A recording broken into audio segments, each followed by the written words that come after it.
What's your name? Nia. Do you know how to lift that thing up?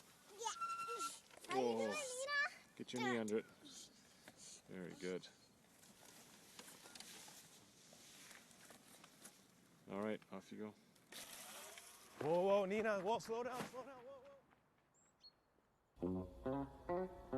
This is a story about two wheels and an engine. About the many all over the world whose passion is the motorcycle. I don't want a pickle. Just want to ride on the motorcycle. And I don't want to die. Just want to ride on the motorcycle.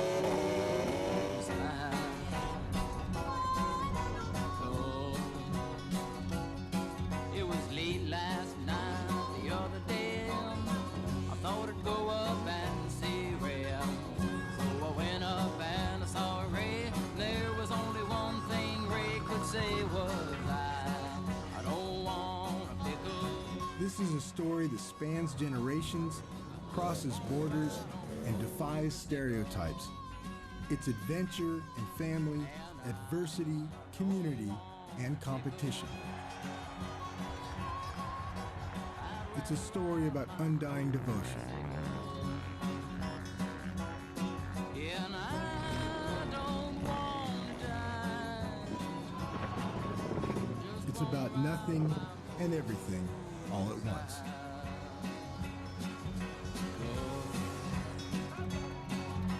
Late last week I was on my bike, running to a friend named Mike. Running to a friend named Mike. It's a story about machines and the people who live to ride them.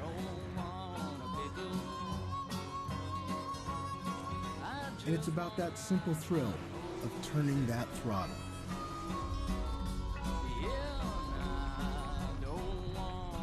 I'm Dana Brown, and these are the stories that happen on any Sunday.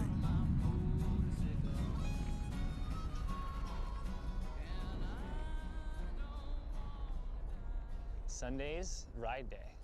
Means I get to go ride and then free from all the other crap from Monday to Saturday. Don't even have to think about it.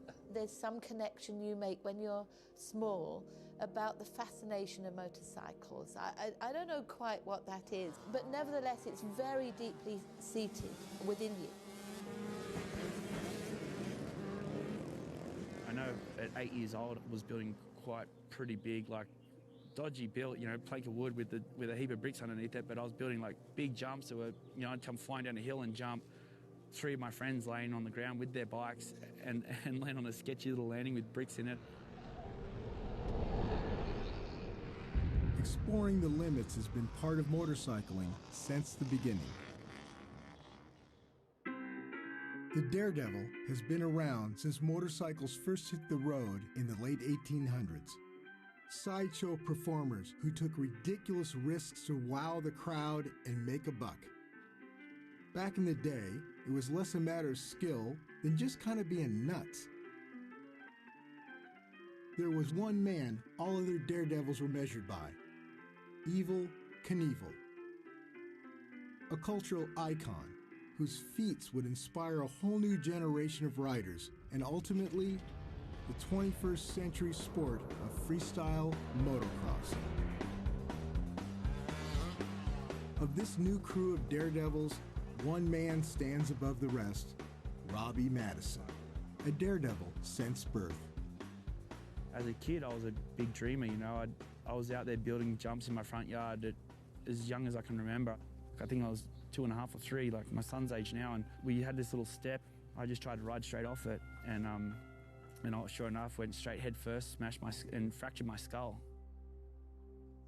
We lived at the top of a hill called Hospital Road. It was probably lucky for my sake that there was one so close to us, you know, because we were down there frequently, and I'd walk in and I'd say, "Hi Robbie, hi Debbie, hi Peter." They knew the whole family, and we joke about that now, but it was like, there was something in me at a young age before I was old enough to make decisions. So when I became old enough to make decisions, I'd make crazy ones.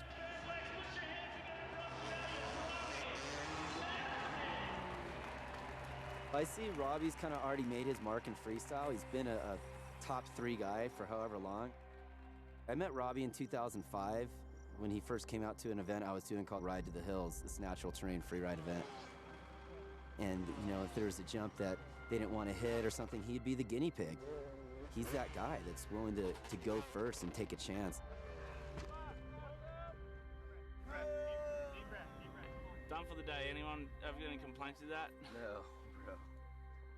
A lot of guys are really focused on contests and doing kind of something that's as cool as the last guy did, and Robbie's always like, all right, what can we do that's just way different? Every time you come up here, it's not like you get used to it. It's great, you can't even see the takeoff. And then at the takeoff, you can't see the landing. That's what they're saying. Yeah, you stand It's totally up there and blind. it's like... What was your first impression of Robbie? It's crazy. That was it, you know, it's crazy. He told me he's gonna jump a football field, and I was like, all right, you know. Then he came and asked me if I'd build him a big ramp, and that was it.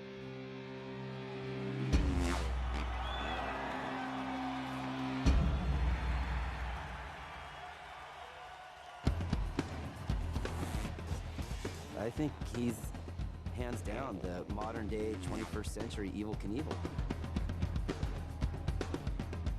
We're not adrenaline junkies, you know, and I think people looked at Evel Knievel and all these daredevils along the way, say they got no fear for life, they're probably drug addicts and all this kind of stuff. I'm trying to do all my jumps for authentic reasons. If you look from the outside, it looks like I'm out here trying to prove points, but really these are dreams that I have, and I come up with them, majority of them myself, or I get inspired.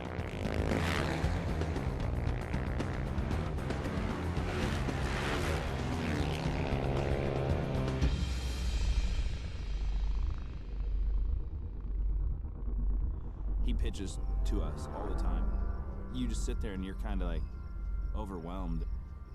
And then a year later, it comes true. Can't wait to see what the stunt double thinks when he looks at this jump. It's a huge process. Like every jump, people just think it just happens, but usually it's a couple years in the making. I'm like, oh great, here we go again. I'm gonna have no fingernails again. Amy and Robbie fell in love in Australia, and together they set out to realize the dream in the United States. We come over here with 2 suitcases, like no motorbikes, no nothing. We first came, we lived on a property just a few hundred meters from where we're at right now, and we're living in a little shed. Then living on people's floors. We had our car burnt down. Bouncing to friends' houses, like just never felt comfortable. To be here at this place, I mean, we pinch ourselves every day. We're very fortunate. But I'm just here following my heart and my passion, and when I was a little kid, I think if you watch my son for 10 minutes, you can see it's in him too. All he wants to do is jump everything. I always say he looks like me, but he acts like Robbie. You know, he's just naturally wants the thrill. There's that need, and it's probably in our blood, it's in our gene. Go, go, go, go! Hopefully he doesn't follow in his career footsteps. It's very stressful. I don't think I could handle 2 of them. A lot of times I'm doing these jumps and she's carrying kids, you know, so I think that gets pushed into the kids too. So I got these crazy kids coming through that I probably deserve it, you know, because of what I put my poor parents through. Well done. Robbie doesn't exactly fit the daredevil stereotype. He's very meticulous, working diligently with his team for months to prepare for a stunt. One more set. I asked for it. How's that feel? Feels great. Yeah, it's lightweight. All right. Should we try the other one? Sure. There's too much going on for me to be on point and checking everything, you know, so I need people in my corner that I can trust to double check all the stuff along the way.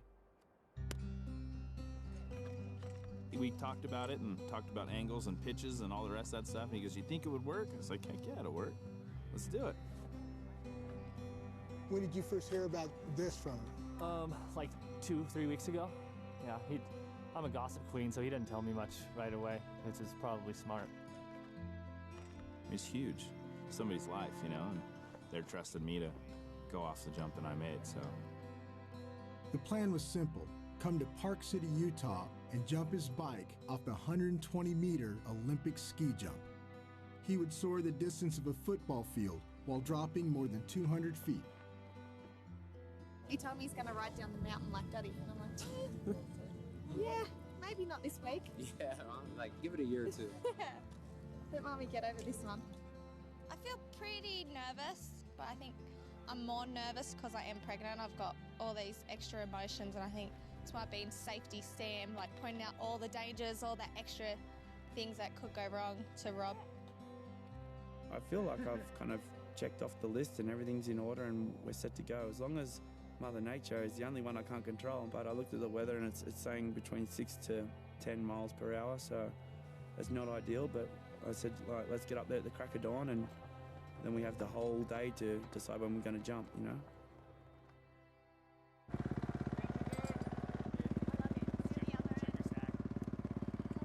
A little after 8 a.m., with the wind picking up, Robbie headed to the top.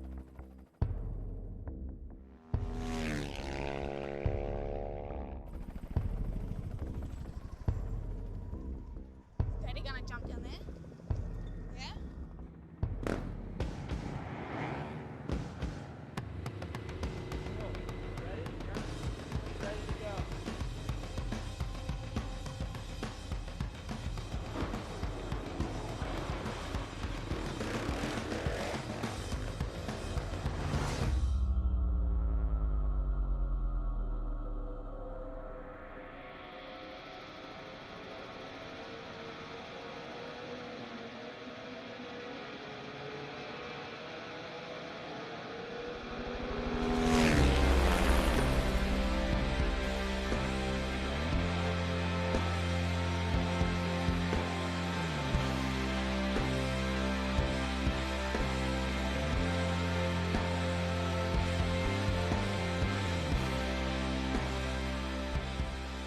Robbie had flown over 375 feet while dropping the height of an 18-and-a-half-story building. Dude, that one was gnarly. Dunzo. Good job, dude. That was sick. Oh, I'm so glad you're okay. I'm so glad. Oh, good job, babe. Thank you, guys. But more than the record, it was the satisfaction of turning a dream into a reality.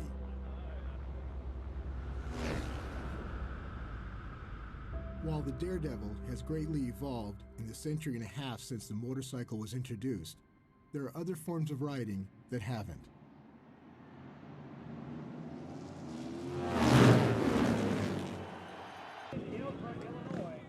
Sunday is for the professionals. No event holds more prestige than the Springfield Mile. It's one of the longest running dirt tracks in America. There's all sorts of legends that have won this race and raced here. It's produced so much drama, so much great racing. It is really like the Kentucky Derby of flat track races.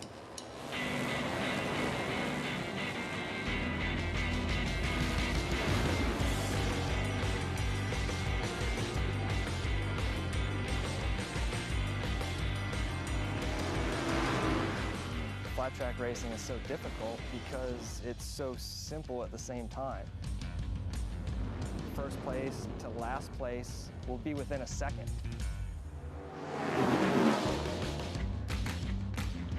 They race handlebar to handlebar, sliding through corners at over 100 miles an hour, then tucked in down the straightaway at 130.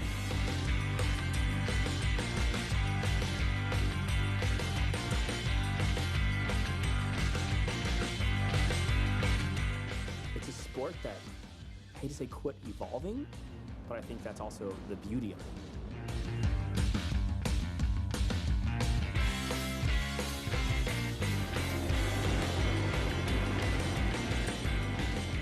Flat track and the AMA Pro Grand National Championship is still ground zero for motorcycle racing, helping to shape modern motocross competition as well as producing new talent, including 4 MotoGP World Champions.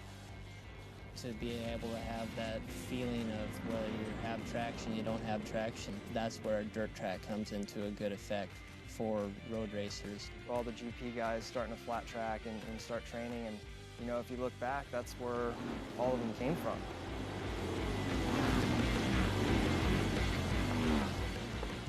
was really kind of glad to go because it's one thing, and I tell this to some of the motocross guys, it's one thing to say you're, you know, American champion. It's another thing to say you're a world champion.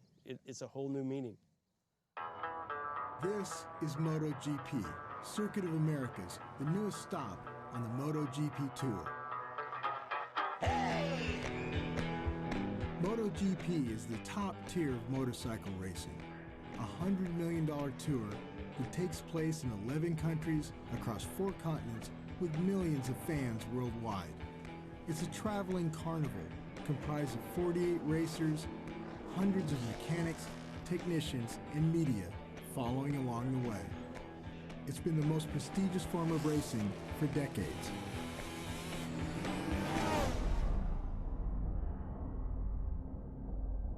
These are multi-million-dollar machines ridden by incredibly skilled athletes. Well, I mean, the equipment's definitely changed. I don't think the people have changed. The only difference is you still go as fast as you can go, but now when you get off, there's much further to walk back to get your bike.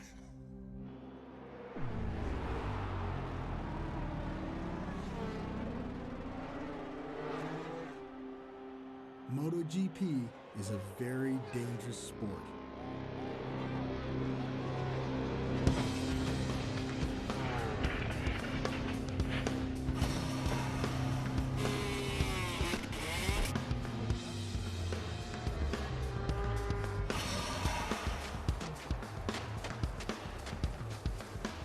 But with great risk comes great reward. MotoGP racers are international sports heroes, like defending champion Jorge Lorenzo and 7-time champion Valentino Rossi, who's a full-fledged rock star and the biggest sports star in Italy. To become a Rossi, they start young. I started when I was 4 years old. Yeah, quite small. I was all the time crying, but when I was on the bike, I stopped crying. That's the only moment I give peace to my parents at that time. 2 of the favorites to win the championship are Marc Marquez and Dani Pedrosa. Honda Repsol teammates, both from Spain, but very different in demeanor. Marquez, the fearless rookie, who this year in his very first GP race came in 3rd. So next step is get the first win, but this is step by step. Pedrosa, the quiet and calculated veteran, seemingly always on the podium, Dani has finished runner-up for the MotoGP Championship 3 times. I think Danny's a super intelligent rider. If the bike is not perfect for him or not set up right or he doesn't like a certain thing on the racetrack, he won't push it past that. And whereas, say, like a Marquez would. 3 years ago, just I was pushing many stupid crashes, but you know, if you need to learn to go faster, it's more difficult. To do what he's doing is a real fine point between making a mistake that could hurt you and winning the race, if you can get to the race. During qualifying, Marquez pushed just a little too hard.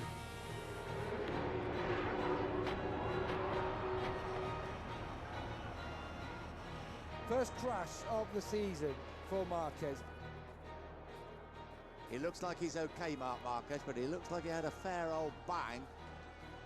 With only 15 minutes remaining in qualifying, Marquez was brought back to his garage, where his backup bike was prepared, and the doctors cleared him to ride again.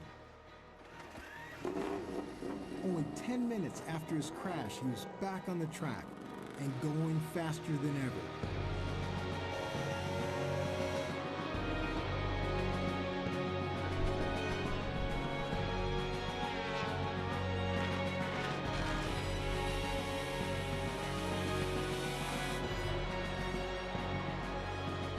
Miraculously, Marquez laid down the fastest lap in the track's history, becoming the youngest person ever to sit on the pole of a MotoGP event.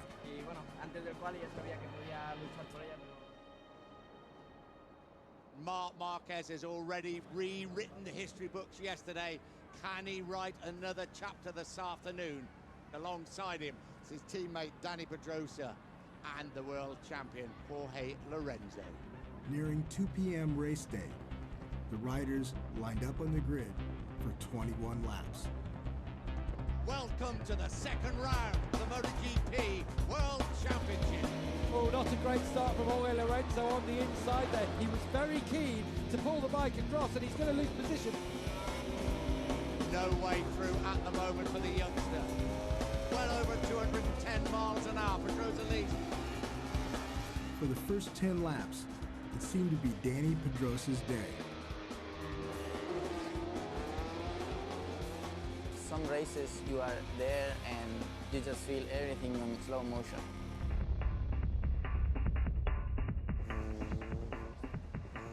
Super slow. And when you have this feeling, nothing can stop you. Pedrosa had pulled away from the pack with one exception, his young teammate, Marc Marquez. Julian Marquez probably doesn't have any nails left. On lap 13, Marquez went for it. Here he comes. Dani Pedrosa, after finishing fourth in Qatar, is desperate to beat him.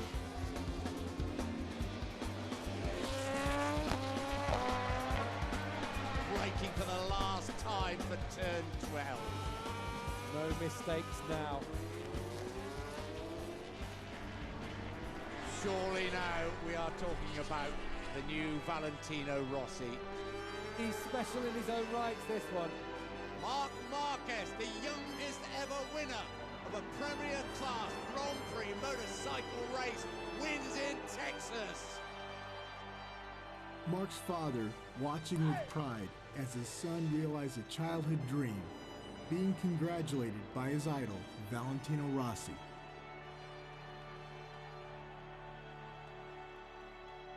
In my room I have all his bikes of his history, and now I compete with him, and he come to me and he congrats me, so it's special.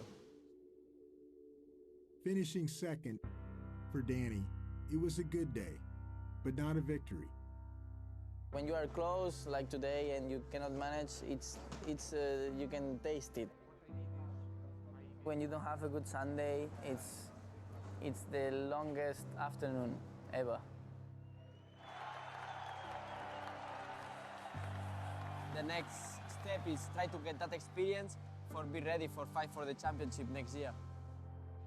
At the end of the day, an army of workers pack up tons of equipment and ship it halfway around the world for the next stop on the MotoGP Tour.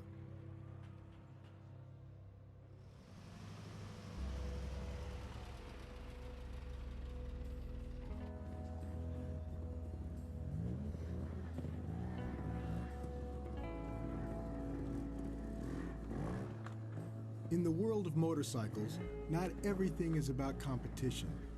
Sometimes it's just about a Sunday ride. Testing yourself against the terrain.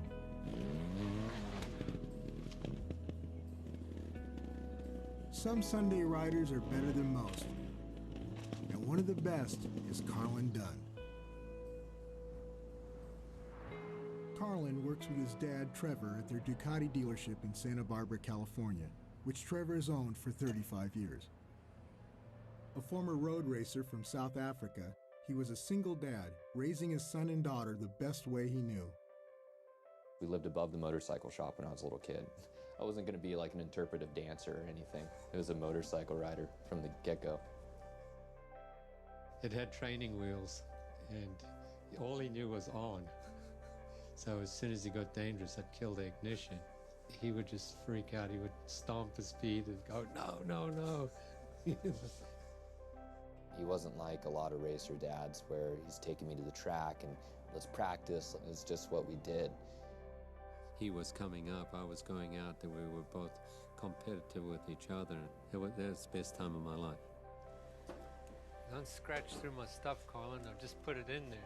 I'm not going to make it fall down, I promise. And it's funny, we're like oil and water usually, but when it comes to a motorcycle race, whatever gripe we have against each other, it's just gone. I'm so lucky we got that. For a father and son, after 12 hours of driving, the Dunns arrive at the Bonneville Salt Flats. I think this is probably the first step of one of the coolest things you ever do in your life, and to make acknowledge of that, I'd like you to go ahead and high-five the person next to you. Everybody make a high-five.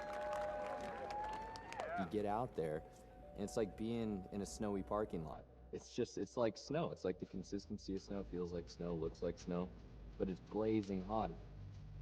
They came for the 65th annual Bonneville Speed Week, where over 100 racers attempt land speed records on everything from mopeds to rocket cars.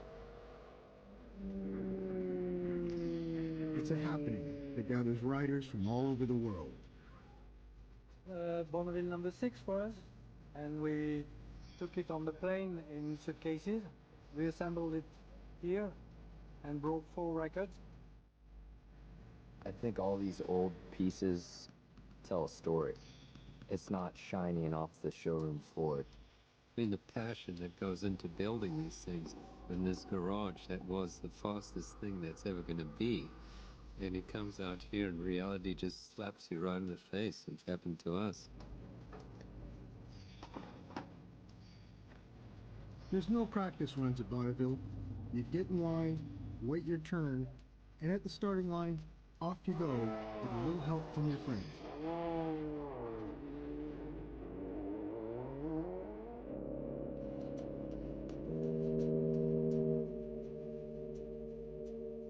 Trevor's turn came, and he got his first taste of flying across the salt.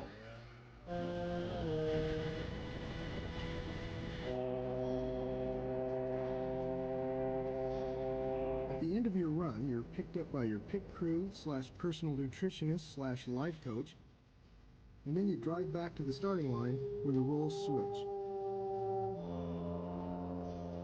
Carlin's bike was a loaner from speed champion Scott Warner. This is one of the fastest two-wheeled vehicles on the planet. It's actually more like a fighter jet than a motorbike, with just as many nuances. This display only goes to 218. It can't keep up with itself after that. If you look down and it's 218, you know you're cutting a fat one. You got 6 speeds. If any of the red ones, come on, just leave the switch on. This is the most important one. And then we'll turn on this switch here. Here's one that's going to confuse things. Turn on our water pump. Go ahead and shut this one off. Know where all your parts are. This is a water pump for the motor.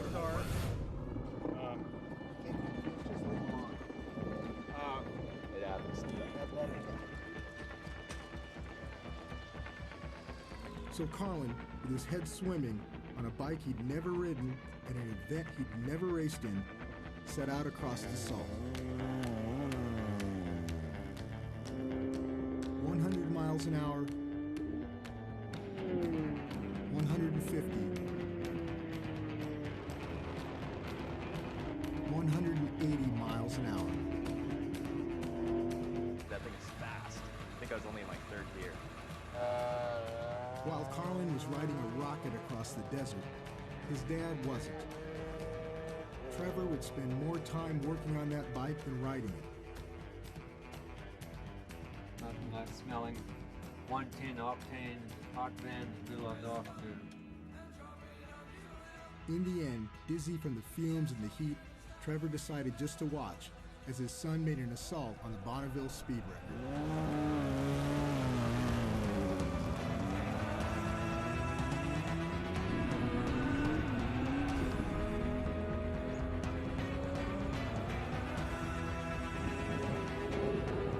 Then, at 217, just 7 miles an hour below the record, the engine blew.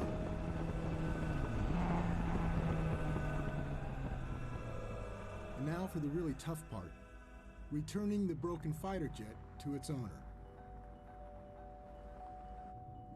Turns out the owners weren't bummed at all. In fact, they made Carlin promise he'd come back to Bonneville and try it again. And that's what racing is all about, testing you and your bike against the elements. Today, you'll find people racing motorcycles in some of the most unusual places, in a landscape that looks a lot like Bonneville, but is more than 100 degrees colder. A group of dedicated riders in Alberta, Canada, spend their Sundays braving sub-zero temperatures to build a track on the ice. Siggy Pichot, one of the founders of the Second Gear Club, helps put it all together. When I was young, I always wanted to race. MotoGP was my dream. These guys were my heroes. Kids get inspired by something like this. The kids learn from a very young age what racing is all about. All right, you gonna have fun today? Yeah. All right, thank you. Young and old and everyone in between, people from all over the province flock to this frozen lake, and it's not for hockey. The key to ice racing is to put metal studs on your tires for traction. In fact, in Alberta, they put metal studs on just about everything. You got your studded ice boots on? See, look at that, eh? Oh, you do? Oh, yeah. I got some more in the trunk if I lose a couple.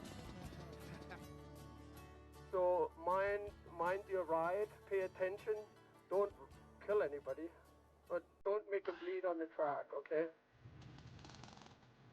When the flag waves, things heat up quick.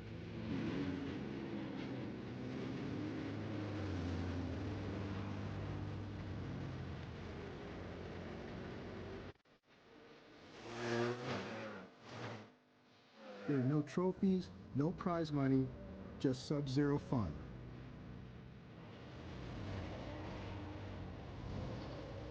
It's a little frightening when you crash because it's like 50 buzzsaws coming right at you.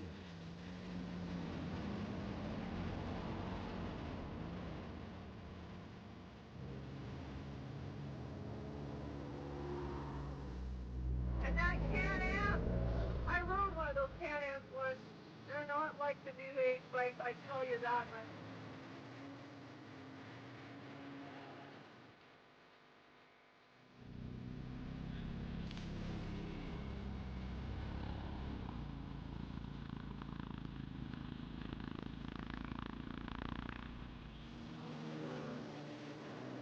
When you get all these people together, by the end of the day, everybody goes home happy and they have a good time, and just the feeling of accomplishment just putting something like this together. Motorcycling is a community that brings together the unlikeliest of people. I remember just being fascinated with it was all the boys, you know, going around in these circles and sliding into turns and going off jumps, and I had to do it. That family, the camaraderie, there's a banter that they have that you won't find in an office setting. I don't like the hucklebugs, but I like the hippie chicks. This common interest is the same as the circus. Welcome to a two-wheel, three-ring circus, the Orange County Speedway. For over 4 decades, this show has been entertaining Southern California crowds, led by its ringmaster, Brad Oxley. If you look at MotoGP bikes or motocross bikes, man, they've really come a long way. But not so for Speedway motorcycles. Really hasn't changed since the first Speedway championships in the late 20s. Speedway were the cowboys. I mean, the racing is as edgy and sketchy as any supercross road race in the rain or anything else. Really the purest form of motorcycle racing. 4 laps, around an oval, on a motorcycle with no transmission, no suspension, and no brakes.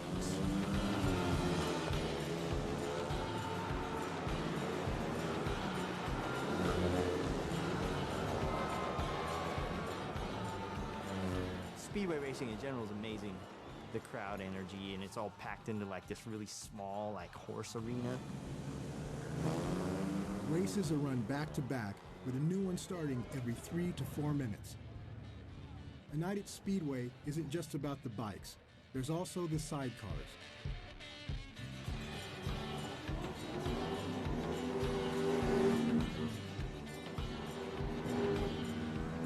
Brad makes sure that part of the evening is always open to anyone and everyone who wants to come out and race their bikes. Racing isn't about how fast the guys are going, it's about how close the racing is. And nothing's closer and more unpredictable than the Harley Deuce. It's all about racing, baby. Speedway, dirt racing. A lot of respect for these guys that really do it. We're just a bunch of fools.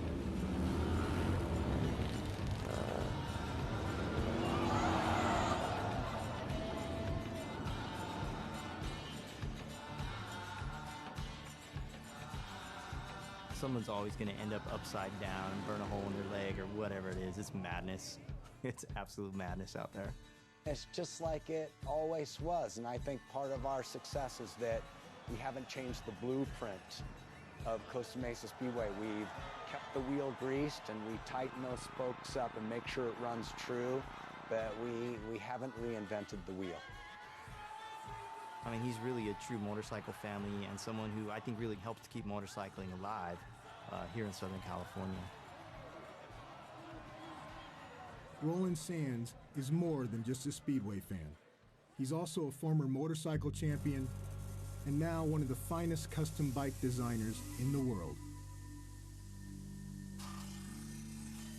As my racing career was winding down, I got second in the race, and I also finished a motorcycle that I built, this little red Harley-Davidson like custom frame Cosman. That's really nice, and people, I think, paid more attention to the bike than they did the fact that I got second in the race, and a kind of light popped on. I'm like, maybe I could do something different and kind of still be a person getting recognized for doing something that they love. For me, when I look at a motorcycle, I'm like, what could I do with this machine?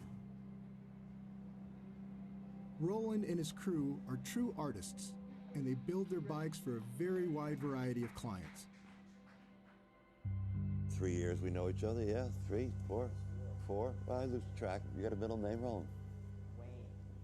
Roland Waynes. Wait, Roland Wayne Sands, yeah. Sounds like a country western singer with an overbite, yeah. This is the low-key bike we put together.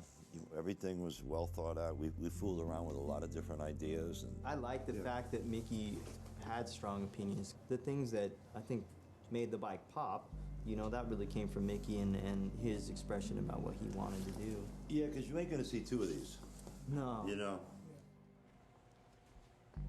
When they're looking at buying custom bikes or they're looking at buying custom parts to make their bike their own, they have this picture in their head of what they want. It's really an aesthetic thing. You're stylizing yourself. The coolest thing is to be able to compliment somebody, how they made that bike personally theirs. You're looking at something that is more a piece of art, and you wouldn't think somebody could write it, you know, just the way they're designed. It's not about comfortable. I want to make sure that I feel right on the bike, and I want to make sure, you know, I don't ride suicide clutch because it's easier, you know. I like to pull up and do that, you know.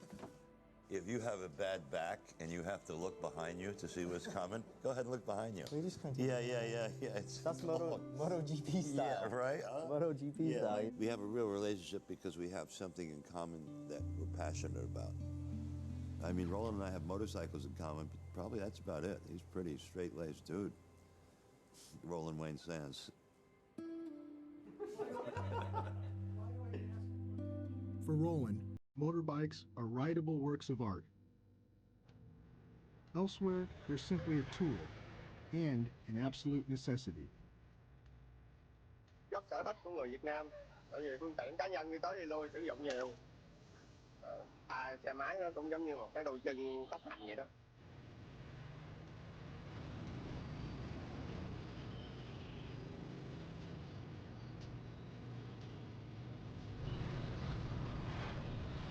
In Vietnam, riding a bike is much more than a passion or a lifestyle. It is life.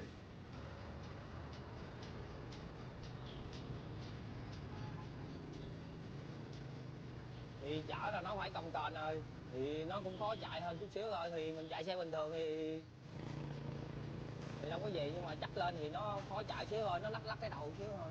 Ăn thua là mình chạy quen là được rồi. What they get used to is unbelievable. They carry every conceivable kind of cargo on their bikes.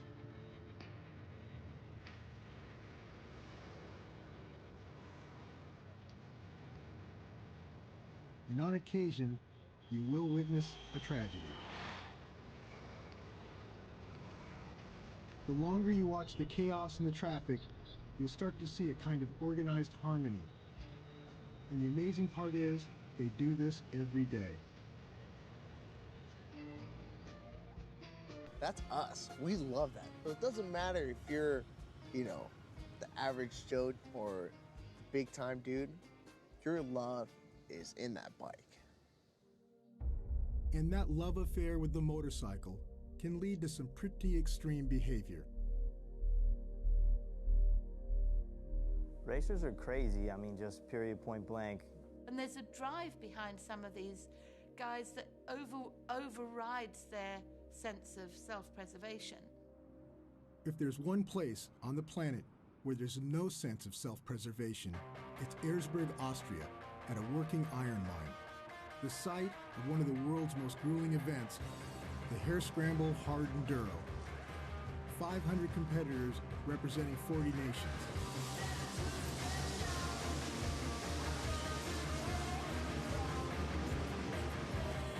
It's a 4-hour race, and most guys are lucky to make it more than 500 yards past the starting line.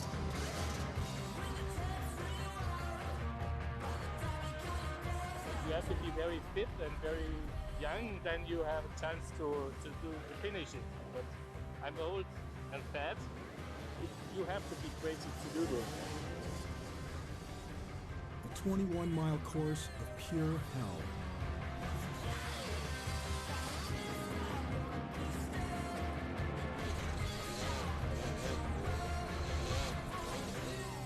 At the Hare Scramble, you'll hear the phrase, "Are you kidding me?" in at least 8 languages.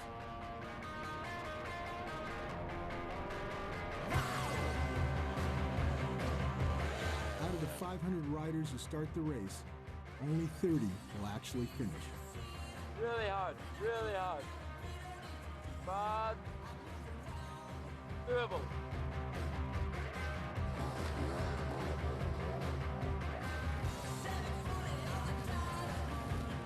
It's a race synonymous with F-words. Fatigue, falling, frustration, and the big one, failure.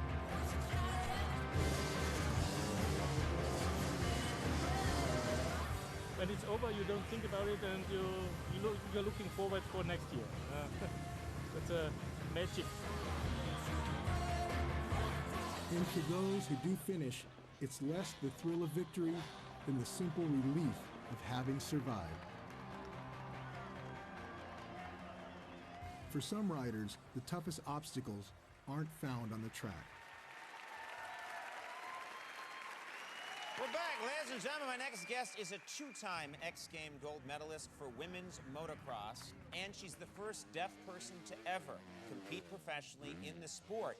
Please welcome, along with her father Jim, 21-year-old Ashley Fialik.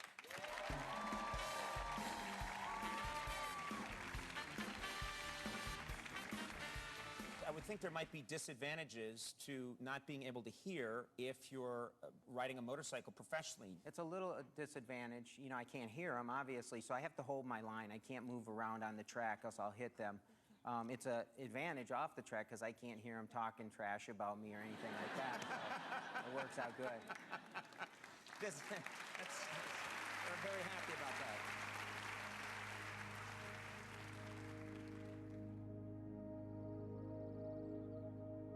There's not a better, sport in the world than riding a motorcycle as a family thing, because I think, like this, you can go camp, you can ride and have fun, and you don't have to race.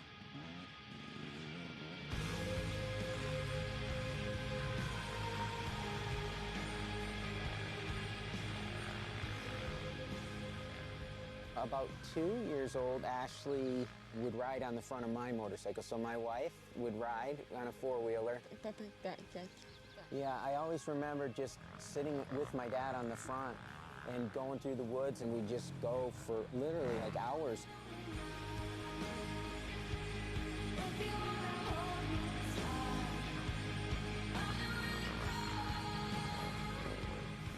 Yeah, this is the first time we get to ride together in a long time, but maybe even since I'm 50, so. She said, but now it's not really that much fun because she beats me so easy that it's not even. Really?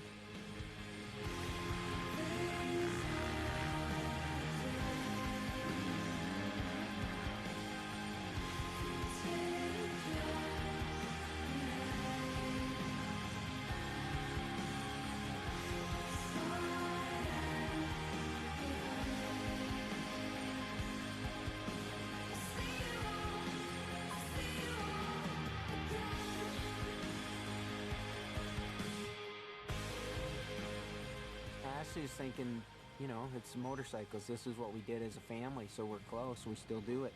She sees a lot of kids like that in motorcycling. You know, the family comes not from racing. I think it comes more from just, you know, traveling together, being together, and doing things, working together.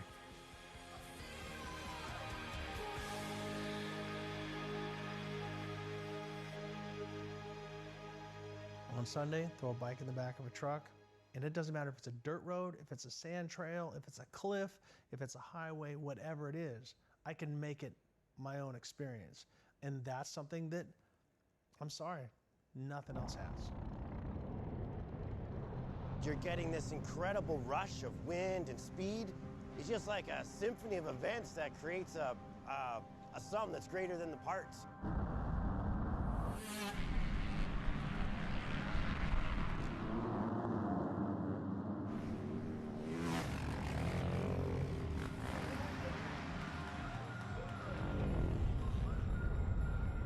In the world of motorcycling, there's one form of riding that attracts more competitors, fans, and everyday riders than all the rest.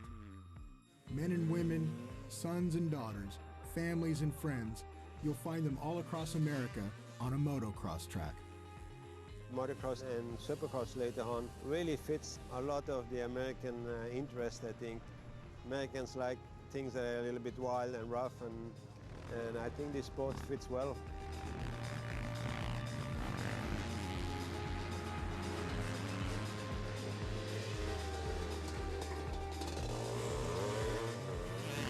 Motocross is a good thing to be a part of as a kid. Like, it's dangerous and you get hurt, but like, I think it's worth it for what you get out of it. Motorcycling, it's our common bond, and it's our little excitement together, and that's why I'm giving this to the kids too, because I get to do it with them now too. You watch them go around, you get more excited really than doing it yourself, you know. Some of those little kids out there, their helmet looks as big as they are, you know.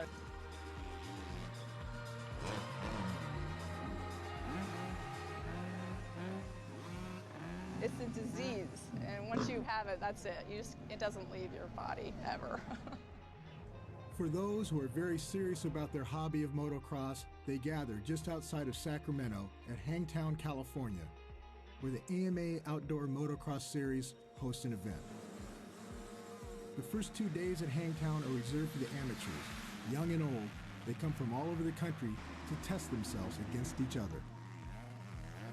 And you just wonder, like, which one of these kids is, like, going to be the next national champion? They could be here, you know, you just don't know it.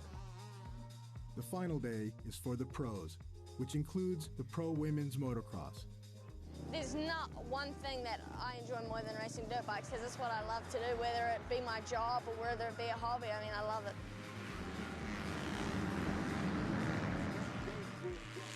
Courtney Duncan, in her very first pro event, would bring home the win. One day I'd like to race in the men's and the AMA and just start off in the women's, and it's my first year. It's my first year on big bikes as well, so I'm excited. For everyone, the biggest race of the day is the 450 men's class, with two-wheeled heroes like Ryan Villapoto, Ryan Dungey, and James Stewart. When I brought James home from the hospital, I put him on my motorcycle before I ever took him into the house at 2 days old and took him for a ride. My wife thought I was crazy, but... If I win a race tomorrow, it's always we. And I think the only reason I say that is just because I've always considered my family a part of me. I just see my mom and dad just sitting on a podium right next to me every time I win. You know, at 13 or 12, he was supporting his family, right? Every race was $1. Back then, we didn't have no motorhome. I mean, the motorhome didn't come till we started getting success. If you grew up having to win to go to the next race, it's hard mentality to try to change, you know, when you're pro. It's just hard for me to go to the gate not expecting to win. The Hangtown Motocross consists of 2 motos, 35 minutes apiece. This is one of the most demanding sports known to man.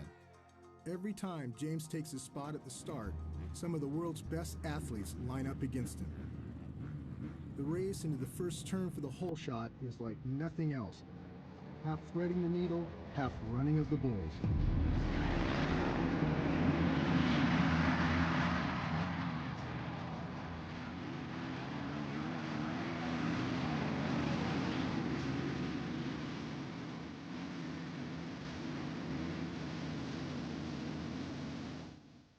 James can get the whole shot in both motos. Probably the most talented guy ever to throw a leg over a motorcycle. And when James Stewart is on, I wish I could be in James's body to feel what he feels and the speed that he carries.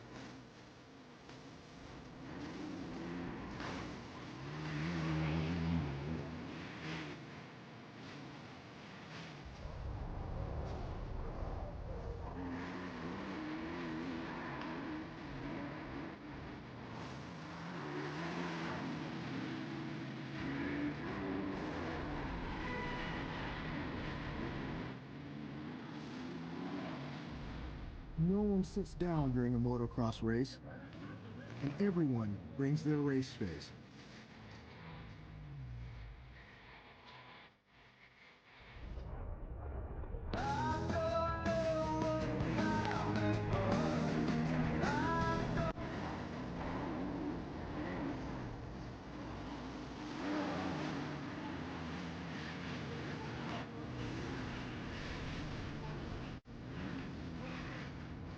They battle non-stop for 70 minutes. The only time they have to pull a tear off is 30 feet in the air.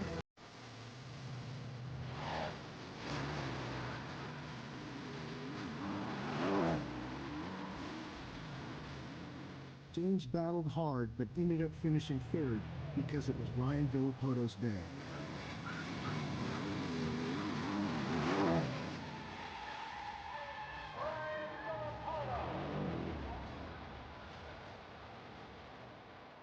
It's a full throttle day. Loud engines, fierce competition, but beneath it all, there's a real sense of community.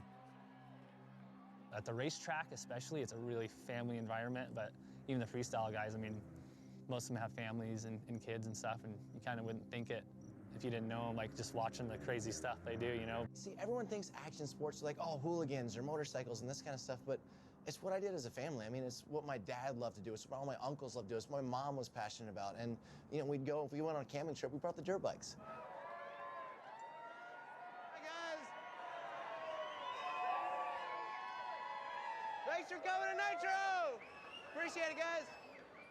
Travis Pastrana has become one of the biggest names in dirt bikes, competing in a wide variety of disciplines from motocross to freestyle, and now combining those passions for his Nitro Circus show. This Nitro Circus really grasped all these people that still wish they were the 80s stuntmen, that wish they could try stuff that's never been tried. Nitro Circus is 2 hours of amazement. You'll see all sorts of things flying through the air, including Travis's wife, Lindsay. You know, our creativity is, hey, we're not gonna be a golfer, we're gonna be the ball. And when we hit, we're gonna launch, and we gotta get in that hole, or it's bad, man. Travis's affinity for danger, the spills and thrills, has paid off well for him.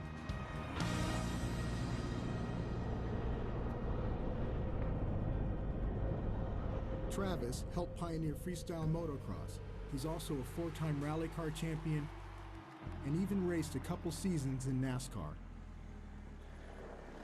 But Travis is more than just a racer. He's also a dedicated family man, albeit it's a fairly unconventional family. Like the family outing. Travis's wife, Lindsay, is a pro skateboarder who, like Travis, is a gold medalist in the X Games. I think skateboards are more dangerous, personally. If you're riding them. Hey. Travis and Lindsay aren't home very often, but when they are, close friends are always stopping by. In this case, AMA Hall of Famer Doug Henry and his daughter. Doug is a 3-time motocross champion. He broke his back twice, the last time paralyzing him from the waist down. I just admire how much he's adapted. He taught me that life throws things out at you and can change in just a second, and you can't look back and be like, oh wow, like you can't regret anything. You have to look at how you can make your life better, how you could keep going. A lot of stuff happens in life, and you know, there's nothing we can do to control the things that happen to us, you know, no matter what. But we can, you know, somehow figure out a way to just keep a smile on our face and, you know, make the best of it. Life isn't perfect, you know. So let's just have fun. It just happens to be that the way we have fun is riding motorcycles.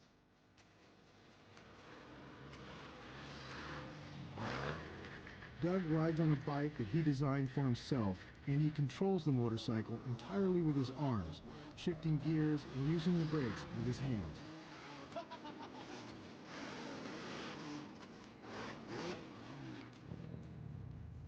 As a kid, riding with all my friends in the woods, all I ever wanted to be was Doug Henry.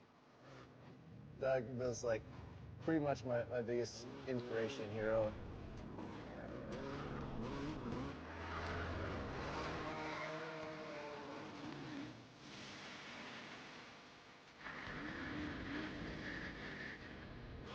I know Travis is still a little bit faster than me. Even though he's hurt, he's still faster than me. But, you know, there's going to be a day when it will get close again. I don't exactly have the doctor's permission to be riding yet, but man, I'd say if Doug Henry comes down to my house, I'm riding.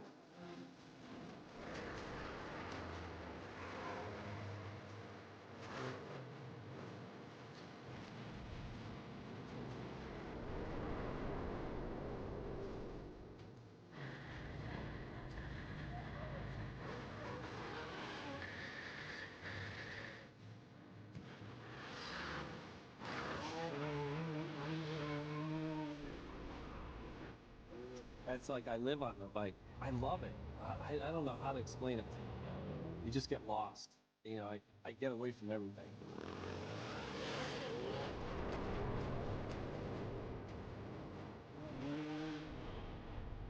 Every day you get a chance to ride, you know, you make the best of it. When you ride a day with Travis Pastrana, you end up in the foam pit.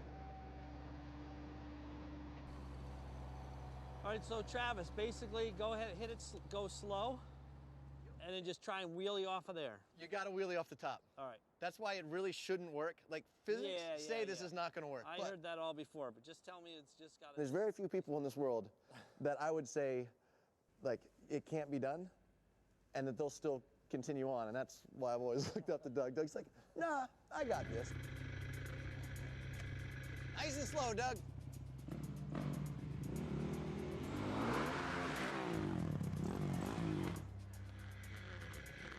Yes! Yeah! That's why that man is my hero. That's not physically possible. Perfect. I can't do that. I never even thought of doing this. Yeah, but as soon as you finish the backflip, you said, I'll do a front I flip know. now. Well, because it went so well. I think you could do it. Yeah.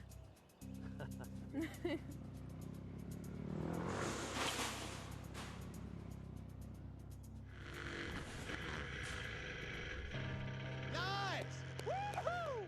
That's what I'm talking about! How cool is that, man? How wild does the front flip feel, huh? That one's scary, because you can't see nothing. Nothing. That was good, though. It was really good. That was really good. Yeah, just confidence. No second guessing, no hesitation, no pre-run, just hit it. That got me a good teacher. Yeah. That's for sure. There's an ever-changing line between the insane and the sublime in this relationship between a man and his machine. I mean, the bikes are just pieces of material, but there is something there that sometimes it feels like it has some life in it and can help you or even can send you home. So.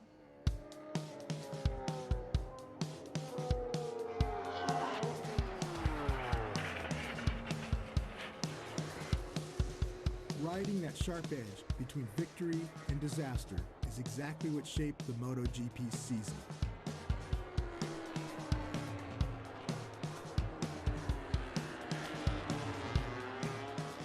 Following the Grand Prix in Austin, Dani Pedrosa would win both Spain and France, while defending champion Jorge Lorenzo came out on top in Catalonia. It was shaping up to be a three-man race for the championship. But then, during practice in the Netherlands, Lorenzo took a horrific fall.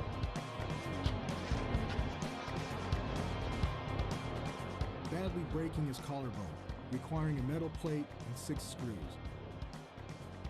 It's complicated to stay fit, not to get injured. It's hard when the hammer comes to you. Boom. Pedrosa would also break his collarbone during the German Grand Prix. There is kind of a memory in the body, you know, and sometimes when it's the pain is a lot, always the body tries to keep safe.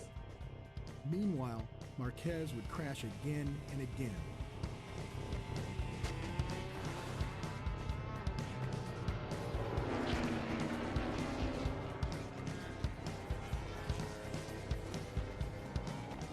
But somehow, every time, he'd bounce right back up and never get seriously hurt.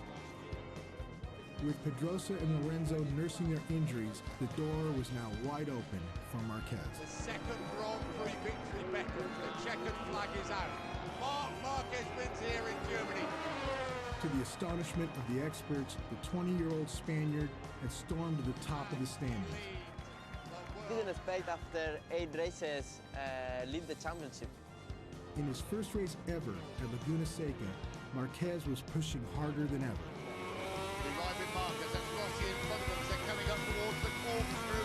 Is Marquez going to make a move with the corkscrew in these early stages?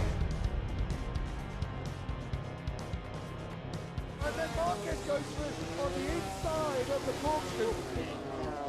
We all expected Mark to be fast. We saw how fast he was in Moto2, but I don't think we expected him to be this fast so soon. Winning at Laguna Seca, Indianapolis, and in the Czech Republic, Marquez made it 4 victories in a row. Stunning stuff once more from the rookie. But Lorenzo was healing and looking to win. Marquez dives for the inside line. Marquez has got it and he's hanging on into Lorenzo. Is there any way round for Lorenzo, who has the inside? Jorge Lorenzo surely is going to do this one. Jorge Lorenzo wins an incredible battle here at Silverstone. Nevertheless, headed into the Australian Grand Prix, Marquez nearly had the championship wrapped up, until he missed a mandatory pit stop. Marquez has stayed out there. Marquez has stayed out on the track. I do not believe this, but surely Marquez has gone a lap too far. This mistake would cause Marquez to be disqualified from the race. It is, but Marquez will not be getting any points if Lorenzo wins. The 2013 World Championship has been blown wide open. With Marquez earning 0 points and Lorenzo winning, the MotoGP championship was now up for grabs, and it would all come down to the wire, the final race at Valencia, Spain. You want to think of the motorcycle as something that has an application, something it can bring to the world other than just that thrill and that excitement. You know, if you're driven by taking healthcare to a rural community rather than winning that race or that world championship, it's a very good tool. 70 going twice. MotoGP is not just about the race for the championship. It's about a community coming together for a very good cause. Like GP legend Randy Mamola, heading up an auction to raise money for Riders for Health, a charitable organization started 25 years ago with the help of England's Princess Anne. Randy and his co-founders, Barry and Andrea Coleman, raised money to put motorcycles on the front lines of battling disease and malnutrition in the rural areas of Africa. We're in 7 countries in Africa, with around 11 to 1,200 motorcycles working in those countries. Given the sort of image of motorcycling and how it's been over the years, governments call us up and say, hey, motorcycle racing, we need your help here. Come and help us reach our unreached.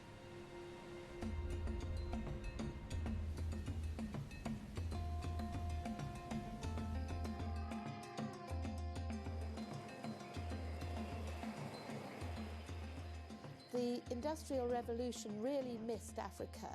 People were taking things out of Africa, not putting anything in. Machinery and all the things to do with that sort of development really were missed. We have schools in which we teach them.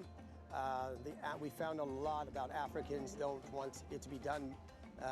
They want to do it themselves. You just got to give them the hands and the tools to do it. The fact that there is still polio in the world, that is a transport question. That isn't because there isn't a vaccine. You've got absolutely appalling rates of women dying in childbirth only because nobody gets to them. Most of the population of Zambia, maybe about 70%, is found in the rural. So it's imperative to take health services as close to the people as possible.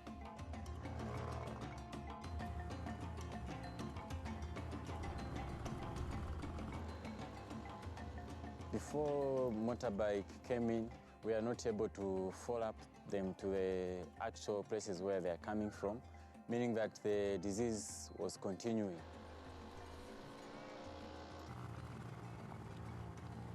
We've been able to reduce the cases. This time maybe we only have 2 to 3 cases per month. Before that we used to have maybe 10 to 20 cases of malaria.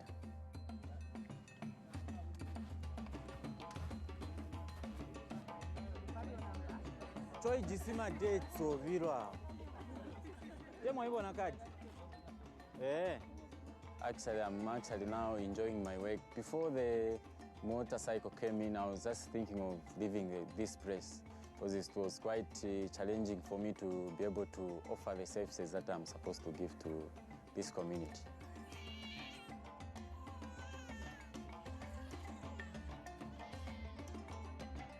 By maintaining our fleet at a zero breakdown basis, we can change the face of health delivery systems in Africa. With his motorcycle, Derek is now able to see up to 300 patients per day.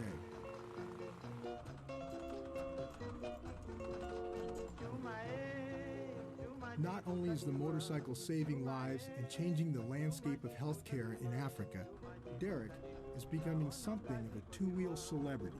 They have actually mastered the sound of my bike.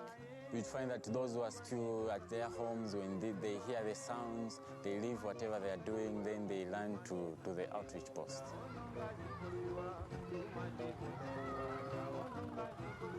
To them, I'm a big star. Yeah. Riding a motorcycle to me is an experience that I can only explain when I'm riding the motorcycle, not when I'm sitting.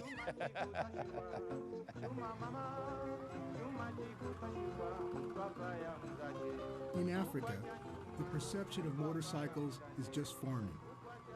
But in other parts of the world, they sometimes are a source of conflict. In today's modern age of politics, environmental issues, and encroaching civilization, it's becoming harder and harder to find a place to ride, a place that you can call your own. I opened up the newspaper and I saw our local motocross track was getting shut down. This place, Zaka Station, up the road from me. I love that place. It's been there for 7 years, and I ride there all the time, and my friends ride there, and they brought their kids and taught them how to ride there. If we didn't have Zaka, then I had to go like 2 hours away to go to Piru. Just a long drive. You see your kids with a sense of accomplishment, just going around the track once for the first time without falling. The first little jump. I got air, Mom. It makes me happy to see these guys leave here with a smile on their face. You know, that makes my day. You know, it's been pretty much my life, you know. This is what I love doing. The threatened closure of Zaka due to noise pollution inspired Carlin to take a big gamble in his next race on a bike that would make no noise. A motorcycle that was completely electric. They're battery electric vehicles, so it has to start with the battery, and the batteries are getting better every year. You know, when we have a race like this, all the engineers come together, all the resources, all the support. You know, this is what it's about. You know, I never really took any interest in it because all I could think of is, yeah, it's got to be like the Prius of motorcycles. How awesome could that be? The outside world's not going to care about electric on electric. You know, you might have the fastest cockroach, but it's still the cockroach races. Whereas, you know, now we're going up against the big boys on the same playing field. And if you want to find the big boys, Pikes Peak is it. It's the 50th year of one of the most legendary races in the U.S., the Pikes Peak Hill Climb, a 12.5-mile course with 156 turns, climbing from 6,000 to over 14,000 feet. The only thing more incredible than the scenery is the danger. It's basically your self-preservation gene saying, slow down, you're gonna go off the cliff, you're gonna go to the trees, you're gonna go to the rocks, all the way to the top. Carlin is a two-time Pikes Peak champion, winning once in 2011 as a privateer and again the following year on a factory Ducati, becoming the first motorcycle ever to beat the 10-minute mark. Now he was going for 3 in a row on an electric bike. And I gotta say, at first, it was so different. You rely on these senses, like the sound and the vibration. And so instead of operating in this kind of chaotic, noisy environment, it just becomes calm. And I'm just kind of doing this dance on the bike. Electric bikes are basically silent, and in this case, they're actually too quiet. Because there are spectators lining the entire course, electric bikes are required to make some sort of noise. In Carlin's case, during testing, it was a car alarm.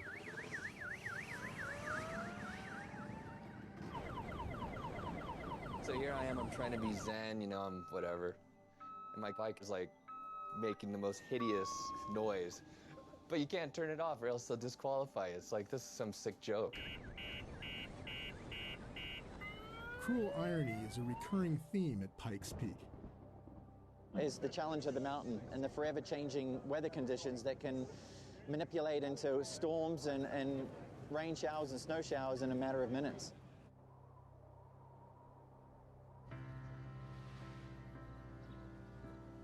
For Carlin and Team Lightning, the rain was something of a concern.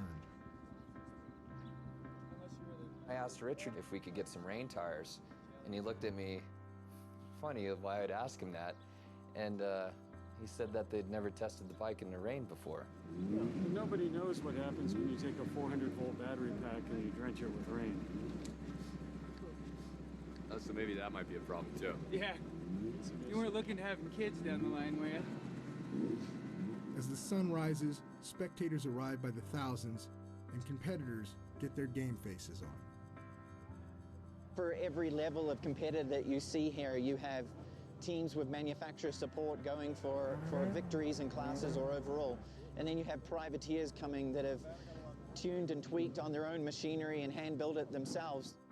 If you win, there's some money, but if I get up with my bike, with my personal bike, with a good lap time, I think I can cry for one entire day because, you know, it's a satisfaction. Yeah, Marco's a great guy. 5 years, I think, is your 5th year. Yeah, 5th, yeah. You know, if I can house the whole last couple of years, we'll house 5, 6 Italians at our place. It's chaos for a week. Right? You guys stay in his house? Yes. Okay. It does build kind of a bond. You create these friends in kind of somewhat of a stressful environment, but like I said before, you're doing something that you love and you feel so wholeheartedly about. The rain held off, and the racers lined up. Carlin's starting time was 8:45 a.m.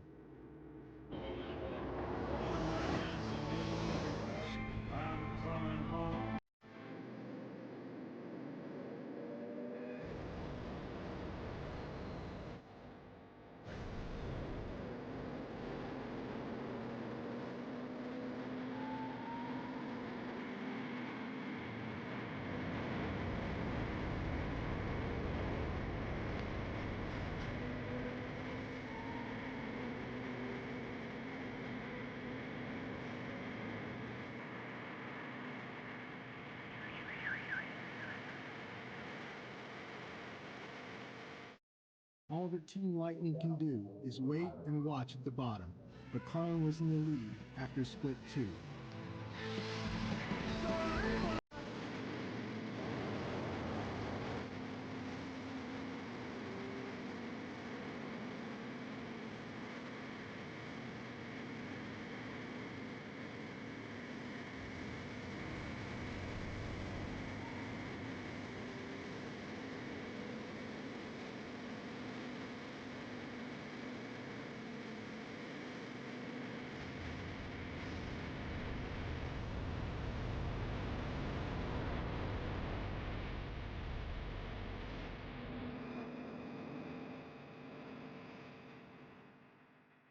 At the top of Pikes Peak, Carlin had set the day's fastest time in a motorcycle, beating all of his competitors by over 20 seconds. For the first time ever in a major event, an electric motorcycle had beaten all the competition. On this Sunday, Carlin Dunn had made history. Come Monday, he'd be back at his shop with his father selling motorcycles. Here you go, Aiden. Thank you. Thanks for coming out, Good buddy. job. Yeah, thanks.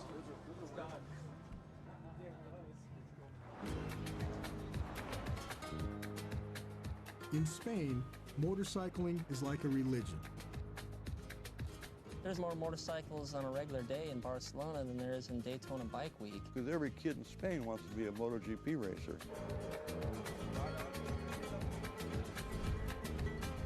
Valencia, the last stop on the MotoGP Tour. And for the first time in 7 years, the championship would come down to the final race. In Austin, on the second race of the season, I couldn't imagine that because, you know, it was my first season. I spoke with you that maybe here I will try to get my first victory, but then will be difficult. But yeah, we did a very good season. So now we are on the most important race. As race day neared, the eyes of the entire nation were riveted on the track at Valencia. You have all the fans together in one line, all the track. Motorcycling in Spain is something in the blood. The championship had come down to two riders, defending champion Jorge Lorenzo and rookie Marc Marquez. Lorenzo needed the win. Marquez only needed to finish fourth and avoid making a big mistake. Lorenzo did everything he could to get inside Marc's head. When you have the pressure, it's a little bit different, but in the end, try to make a normal race, not a special one. Those on Marquez's team were worried that the young racer might take the bait and push too hard to beat Lorenzo, potentially crashing and costing him the championship. The problem is that when you slow down, you lose a little bit the concentration. You know, when you are pushing, when you are fast, you pay attention, you are more concentrated on the bike, on everything. It's a beautiful afternoon here in Valencia to have the 18th and final round of MotoGP. 104,000 fans. You really could not ask for any more. Marc Marquez has to finish fourth or above to clinch the world title. The current world champion, Jorge Lorenzo, 7 Grand Prix victories this season. Dani Pedrosa, the man that's got the best record here in Valencia. The whole of Spain is coming to a halt at this very moment, I can promise you. Lights to red, let battle commence. A good start from Jorge Lorenzo yet again. He just comes up really nicely as the light went out. And look at that, Pedrosa is past Marquez. Marquez has come back and he's in third place as Lorenzo leads Pedrosa in second. For Pedrosa, the race was not about winning. His goal was to protect his teammate and make sure that Lorenzo would leave Marquez alone. Quite good that he's got Pedrosa just in front of him, harassing and harrying Lorenzo, because Lorenzo will know that he needs to win this race. Pedrosa determined to help his teammate Marquez. Lorenzo fighting back already into turn 2. He forces Pedrosa wide and retakes the lead. He's doing a brilliant job, Dani Pedrosa. You were so right, because Lorenzo wants to start slowing the pace. He knows that Pedrosa's so capable of going by and absolutely clearing off. What can Lorenzo respond with? Here he comes! He almost takes Dani Pedrosa's right leg off. And Marc Marquez will be already wanting to shake Dani Pedrosa's hand because he's helping him out no end here. And they come up towards the mid-do-it curve. Lorenzo fights back. There's no way through that time. There he is. He's pushed Dani Pedrosa wide. He's pushed him right off the track as well. He had to do it, and now Marquez takes over at the front. Can Marquez try and push away? This is perhaps what Lorenzo wanted. He's going to have to try and slow things up. He's got to play with the rookie. Marquez doesn't need to be getting sucked into this, especially with Danny Pedrosa behind him. Mark proved he could play Lorenzo's game, and with just 5 laps remaining, he let his loyal teammate Danny, the other hero of the day, ride on by to take second place.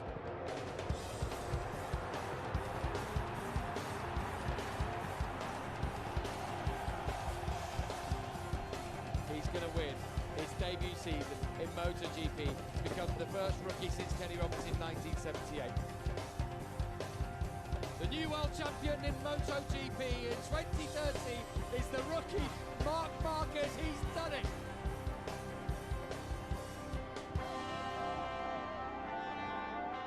Marc Marquez had finally pulled it off. At age 20, the youngest MotoGP champion in history. For Marquez, on that one glorious Sunday afternoon, it felt like reality had taken a holiday.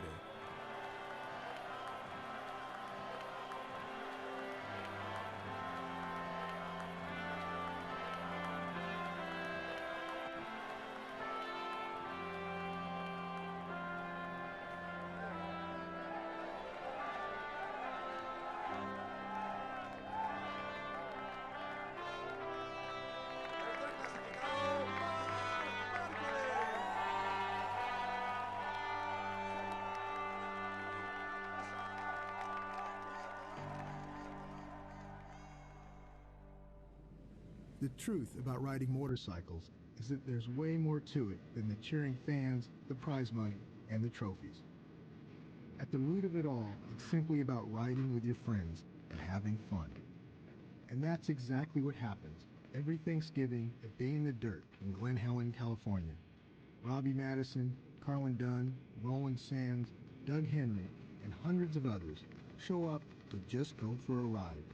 The fact that you have absolute heroes and legends on the same race course as a regular guy, and everybody treats everybody the same, and you don't even know that you're talking to Ricky John. Well, of course you would. It doesn't matter if you're a 7-time national champion or this is your first time throwing a leg over a motorcycle. When you come out today in the dirt, it's more about family and friends.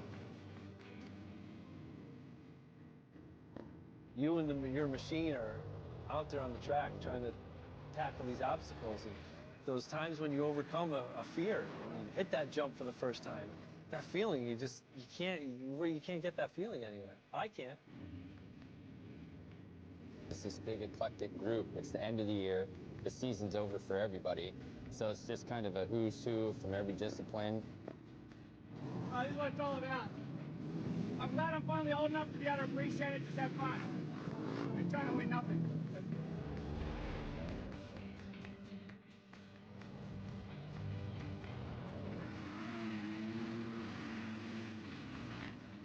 The experiences it brings and the memories it can make and the friends you get from it, they're gonna last forever because you can always relate back to, oh, let's just go ride our dirt bikes for a day. Never even get his okay.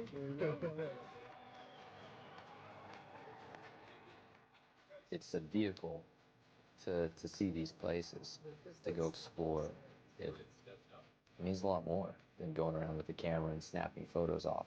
On the back of a motorcycle, that's the way I want to see the world.